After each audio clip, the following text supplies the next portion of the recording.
Morning guys, how are you doing? It's another experience video today. This time, however, on the Corvette Grand Sport Collector Edition. This is owned by a good friend of mine called Archie Hamilton. All the links will be down below to his YouTube channel, so you can see a bunch more of videos with this car. But as the usual experience videos, we're going to start off by showing you around the car, then showing you the engine, giving you all the stats, moving on to the interior, and then Archie's very kindly going to let me drive it with him in the passenger seat later, so you'll be able to see both of us. But let's kick it off first of all with how this car looks. Now, typical American car, huge long hood, and you're basically sat on the back wheels round back, but it is an absolutely stunning car in this grey colour. Now then, the collector edition does mean that you get these sort of stripes on the side and a blue interior, which we'll show you. Now, the Grand Sport is effectively a detuned Corvette Z06, where they've taken the supercharger out to improve reliability and also give you this slightly more attractable pack if you don't want a super hardcore,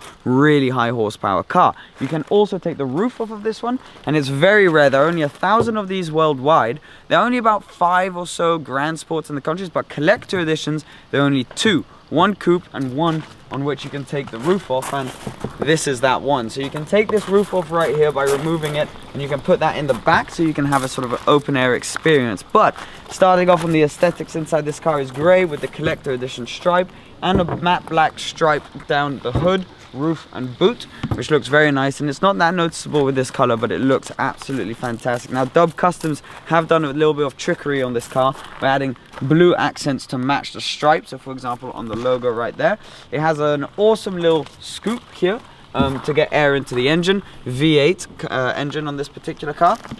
Now then, because it's the Grand Sport Collector Edition, you have the front here in carbon fiber, a nice front splitter which looks awesome, but you do not want to hit that on a splitter.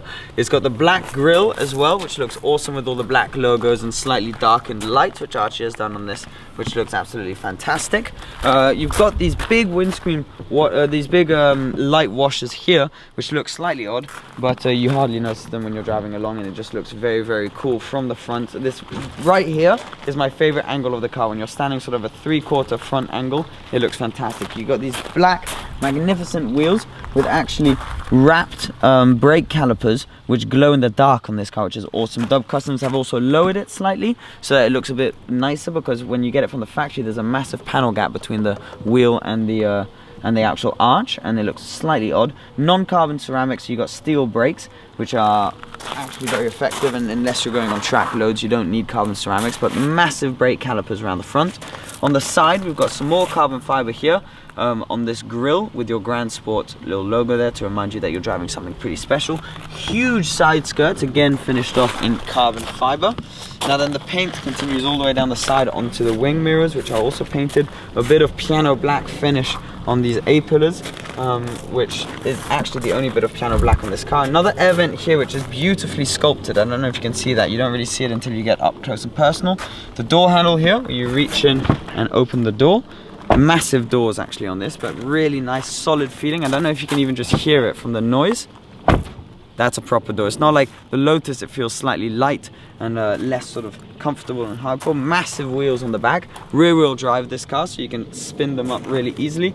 On the back, Archie's very nicely tinted this rear window, which makes it look much more sleek. We also have the stripe which comes back here that you can see, and it actually ends right around here on this rear wing, which is basically pulled off straight of the Z06.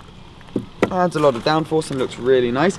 Tinted lights as well, which are very cool. Beautiful light design on these C7 Corvette, which I think this model year of the Corvette is where it all became sort of, it all made sense. It could finally compete with European cars. It's got a nice interior and it's got plenty of comfort as well. So for example, down under here somewhere there's a button which you open the boot on. And you have this huge boot. I mean, compared to the Lotus, this is easily about 5 times the size of the Lotus and looks absolutely awesome. And you can put so much stuff, including the roof on the back of this. It's actually soft close as well, so you can just push it down and it closes automatically, which is very, very cool. We've got the blue Dub Customs logos as well, with the blacked out Corvette down there. Quad exhaust, it has an interchangeable exhaust, which looks absolutely fantastic as well, all 4 of them inside. Now I'm just going to open the hood, which is done on the driver's side here. Only left-hand drive for these, they don't do right-hand drive for the UK market, so that's why the steering wheel is on this side. Now to pull the hood open, there's just a little latch down here which you pull. We'll come back to the interior in a tiny bit. Then if we go here, we have a naturally aspirated American V8 pushing out 466 horsepower, which makes this car do 0 to 60 in 3.6 seconds, which is absolutely mad. It's got lots of nice little details, like for example the Corvette logo embossed into the hood right here in the front. It's quite open. You can see that the engine is also really pushed back to give you more of a mid weight distribution, so it's better around the track. For example, this car is awesome around the track. Apparently, I've never experienced it. Archie hasn't taken it to the track yet, but apparently this car is fantastic around there. Now 466 PS for over 600 Newton meters of torque, which is mad. This is a 2017 model. Now then on the inside, if you want to hop around the other side, this is where things get really exciting and where this steps the game up compared to the old Corvettes, because this can now actually compete with the European market cars. This being the collector's edition, it's got this very fancy blue leather interior, which is, I don't even ever seen it on a Bugatti Veyron Vitesse, which is based out in America, and I thought it looked fantastic. And on this car, it looks equally as good. It's complemented also by blue stitching, quilted diamond stitching on the roof here, which is one of my favorite touches. Now to take the roof off, you just undo the latches here and then it kind of just lifts out of place. Loads of buttons all over the place. So we're going to start on the door. This car has the Bose sound system as well, which is incredible. So the main thing about this is it is basically a naturally aspirated American race car, but you could also use this every day. It's got super comfortable seats, as you can tell by having the double memory seats here. So you can put in, it's all electric, and then you can save your settings for yourself and, for example, your girlfriend or someone who would also drive the car. You got your Bose sound system, your window controls, and then all of the side view mirror controls, info for your screen, and all of that, which I'll show you once I've started the car up on the key right here, which is like a little card key and really nice. You can open the boot, you can do the horn, you can actually start the engine and then do start, stop, lock and unlock from the engine here. Little key engine, very, very nice. Now then, if we move on to the center console, this is an 8-speed automatic gearbox, which you can control through the plus and minus paddles on the steering wheel as well, which actually feel a bit plasticky. That they could have improved on and put some metal proper paddles, because they're not the nicest feeling paddles. But you have a full Alcantara steering wheel, which is absolutely lovely, with the Grand Sport in carbon fiber down here, reminding you once again that you're in something special.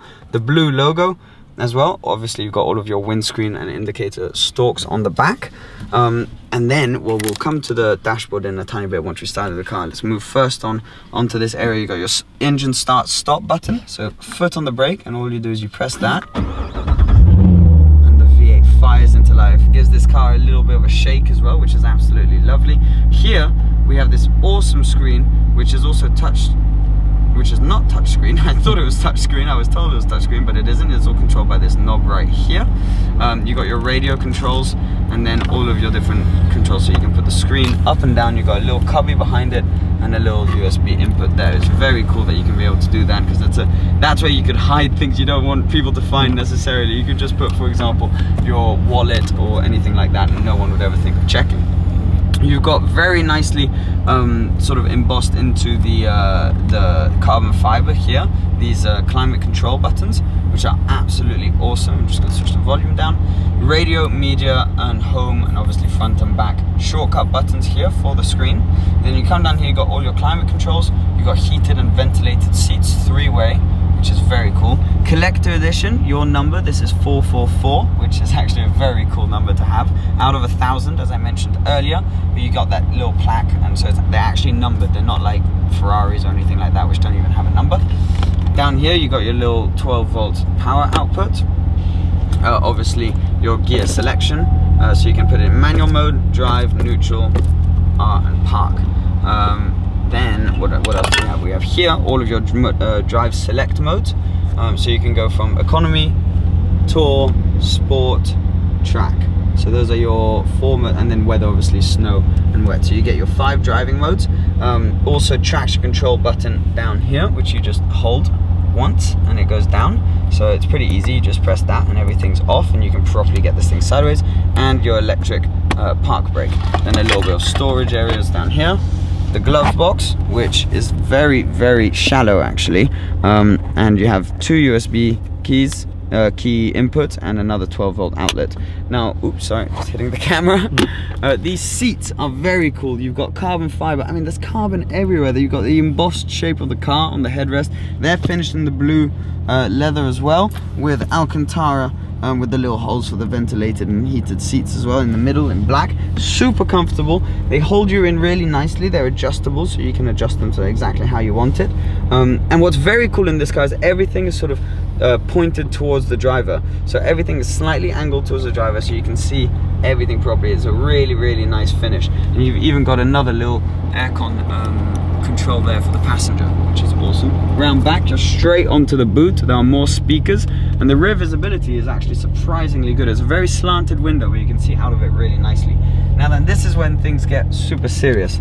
Over here, actually up here as well, you've got your rear view mirror with all sorts of little buttons, your SOS, and a few little displays, which is pretty cool. You don't see that on many cars. And then obviously your mirrors finished in Alcantara as well, with the little light in them. Pretty awesome. And more latches that you need to take off for the roof. Much easier roof to take off than in the Lotus. Now then, around front here, you've got your speedo, which is finished off in both miles an hour and kilometers, so they're adjustable, so you can see if ever you go to Europe, take this car to Europe, you know what kind of speed you're doing. So that's all analog here for the fuel as well, and your oil temps and everything like that. In the middle, however, it's a digital dashboard. Now that's for your revs, as you can see. Right now we're in all-weather mode, but when you change that, it switches up slightly. So if I go into, for example, tour and then sport mode, track mode right there, all you can see is that it changes slightly the little logo down there, but then it also moves up your rev limiter. And you can see when it goes up, you can see your revometer going up and then leaving a little blue stripe for where you last rev, which is pretty cool. And yeah, it's really nice to be able to have that screen there and sort of compete with, before Corvettes were always sort of behind in terms of technology and all of that stuff compared to European cars, whereas this is the first time that this properly came back. I mean, you got an 8-speed automatic gearbox, you got all sorts of buttons on the steering wheel all over the place, and all the technology is now present. But what I really want to know is how this thing drives. So let's get Archie in the passenger seat and let's go for a drive.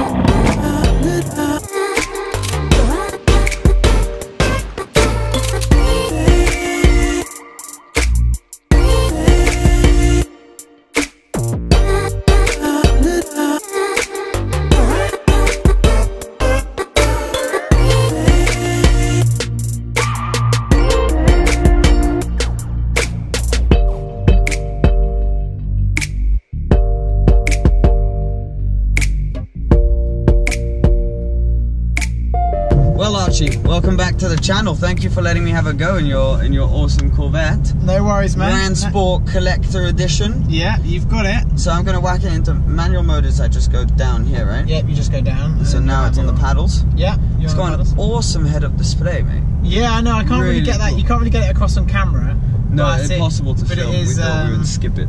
Before we skip it, but yeah, it's a big car, isn't it? But how does it? It is big. It's a weird drive. It's kind of like when you drive an AMG GT or an SLS or something. It's a weird driving position. Yeah. Because you're sat on the rear wheels and you've got this huge hood in front of you. But it's just kind of a different kind of experience. And a lot of people go, "Oh, the paddle shift's really shit." Sorry, my language. Yeah. But the car is basically designed for the track, more designed for the track. So when you'll see when you have revs, which I'll show you when you do, the car goes into gear straight away. It's just that there is a delay at slow speed. Slow speed, there's a delay, so you've got, that is probably a negative side to the car. You've got to admit that's a negative side. Yeah. But when you're on a track and stuff, everything's kind of instant. So downshift is faster than upshift. Downshift's up. I'm in sport mode. Where am I going? Am I going right? You're in sport mode, right? That's good. You will go straight. Go straight. Straight. Yeah. Okay, we've got some cyclists. The main thing is how comfortable it is. It is really comfy, this car. Right now, I've got my air-conditioned seat on. But the thing is, like, the car is, you've kind of got yourself a kind of sports car, supercar type car, but it's designed for comfort, but also designed for like the track as well. So you've got your two kind of. Yeah. You can have both. You can have both. So if you get your foot down, go on, go, keep revving. you were like, oh my god, there's a car coming the other way. I feel really close on this side. I'm like, oh. Yeah. Anyway, it's a big car, isn't it? It's a big car. But you'll see. I'll show you when you. And then all the rev lights kind of meet each other in the middle. Yeah. So it's kind of so it lights up and it tells you when to shift. It like flashes. It's like shift then. Yeah. Then you will see the car come into its own. So I'm interested to see what you think with it. The brakes are really nice. Yeah. The car. Strong brakes, and you can sort of really feel what's going on.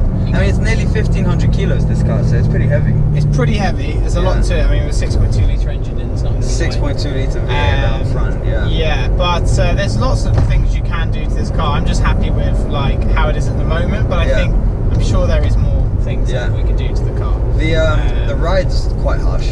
Yeah, so you're currently in sport mode, left here. So you're currently in sport mode. If we put it back to eco mode, what happens is the steering comes back to you. So the steering gets heavier the more you put it in more of aggressive mode, because it's. I'm just gonna put it back to sport for here. No, but that won't make a difference to sound. Does it make if you hammer it, go on, go. Let's go. See what I mean?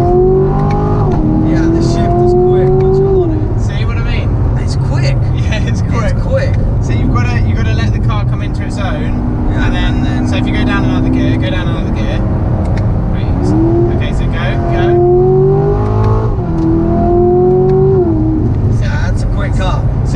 So do you see what I mean? And people don't really understand that. So it's progressive, the gear shift, doesn't it? And the steering, do you feel it's lighter than so much lighter. So okay, so you have it on eco there, and then we go back to, let's go to track, and then you'll feel everything stiffen up. The suspension, the suspension gets. The steering. Yeah.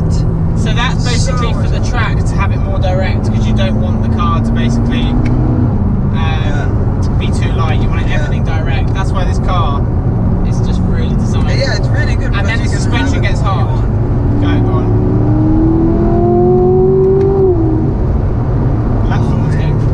That Ford's going quickly. You just overtook us, and I was nearly flat out. Wow, no, it's very cool. It sounds good. Yeah. Could do with an exhaust though. It needs an exhaust. It's quite isolated. Quite isolated in here. Yeah. But the comfort is a really nice part about it. Yeah, and you know what? The brake and the accelerator are really far apart. Really? I don't know if that's coming from a Lotus where they're glued to each other. The same. But it feels like a big distance to get left to. Yeah, they are quite far apart, but I think it's just something you just kind of get used to. You're in track, so the suspension is really harsh in track. Yeah, it's like riding on a skateboard. Go. And second. Okay. Oh, you got cool shift lights as exactly, well. so that's the shift lights. Yeah. So you can feel the back end trying to come out as well. All that, but same with the Lotus, you know, you got that on semi-slicks. This is on semi-slicks, but you can get more to this car. You can get the car on with ceramics, semi-cut slicks. Obviously, in England, I'm never going to be using that, so that wasn't an option I chose. But it just go. It just takes off, doesn't it? Yeah, it's got so much torque. And 623 Newton meters of torque. Very precise. Yeah. But round the track, mate, it is just mate, I can imagine. So impressive. It's mental. What are your first thoughts? Well, I was going to say, so what I feel driving this is it feels very American. Yeah, does it? Yeah. In the way that it's like that noise, the shifting is maybe not quite as quick as another car. As an English car, yeah. Yeah, but the steering is pretty harsh. So we keep going, right? Yeah. Keep going. The steering is really nice. How adjustable it is. Yeah. Because you can really sort of adjust it to whatever you're feeling. Yeah. So that's really nice. It's quick, but it's not like.